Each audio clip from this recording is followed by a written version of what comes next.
Hello everyone, welcome to week 9. We'll be learning about coastal ecology and management. My name is Josh and I'll be presenting this week's tutorial. Coastal habitats are sensitive ecosystems that are dependent on by a range of systems. These habitats can range from reefs to seagrass to wetlands and mangroves. They are a diverse set of environments. They can be complex but face multiple pressures. In this tutorial, we will investigate the multiple pressures affecting coastal habitats and what strategies are being used to manage their situations. To help us, we'll be exploring the Galapagos Islands to help us create a better understanding of the pressures facing coastal habitats. The Galapagos Islands are a volcanic archipelago located off the coast of Ecuador of South America. Known for its unique biodiversity, landscapes and marine life, the Galapagos Islands is one of the world's top wildlife viewing destinations and a living example of evolution. These islands are of utter importance to both the science and global community. Being unique and diverse does have its challenges. The coastal habitats on the islands are facing pressures from tourism, climate change, invasive species, pollution and overfishing. Well, the list can go on and on. These pressures over time will continue to degrade the ecosystem's integrity, altering the habitat structure. Only by managing these pressures effectively does the coastal habitat stand a chance. So, if we look at tourism first, tourism is a massive pressure of the Galapagos Islands. It currently provides $418 million a year, with $63 million entering the local economy.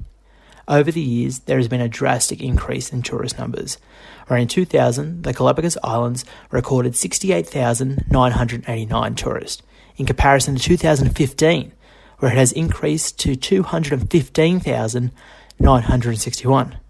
In turn, hotels in the islands have more than doubled to accommodate the growing demand, with pressures on local services such as sanitisation and water ever increasing.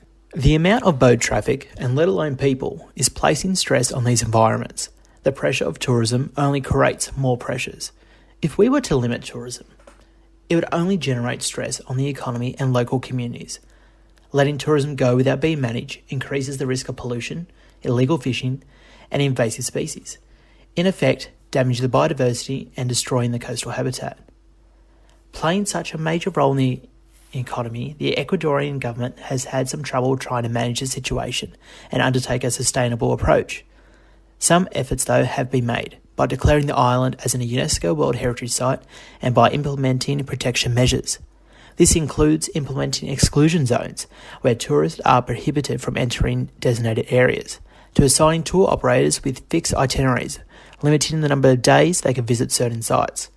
This is in the effort to try and reduce the ecological footprint left by tourists and allow the ecosystems to recover. Another growing pressure is the global fish market. This global demand is placing an unsustainable level of stress on the coastal reefs of the Galapagos Islands. During the 1990s, sea cucumbers were heavily harvested for the Asian food market, as they are seen as a delicacy and are in high demand. As a result, their numbers plummeted. The government eventually intervened and placed a ban. However, numbers have never recovered. By overfishing, food chains are disrupted and the balance of the coastal habitats are heavily impacted. In this instance, the absence of sea cucumbers allowed sea urchins to increase in numbers, damaging the island's reefs.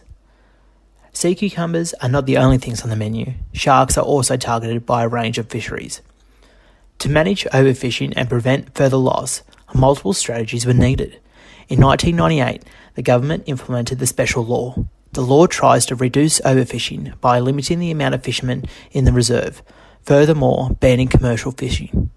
However, the law is loosely enforced, and with such a large area, illegal vessels still enter. NGOs have also tried to help manage the problem by assigning their own patrol ships. For example, WWF's Yoshka, which has caught numerous of poaching ships.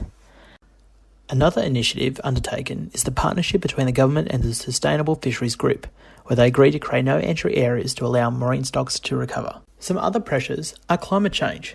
Climate change is a slow but alarming pressure impacting coastal habitats.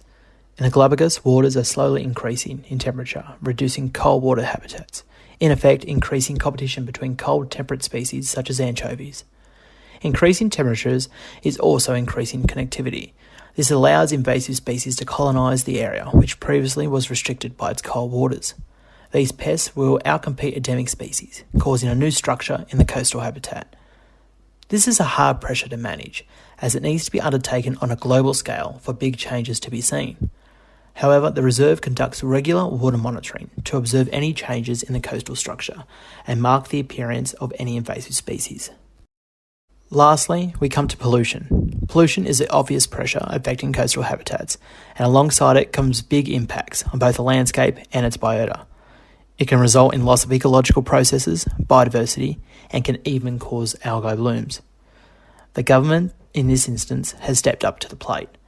A waste management program on the Galapagos Islands has recycled up to 45% of its waste, the highest of any city in Ecuador.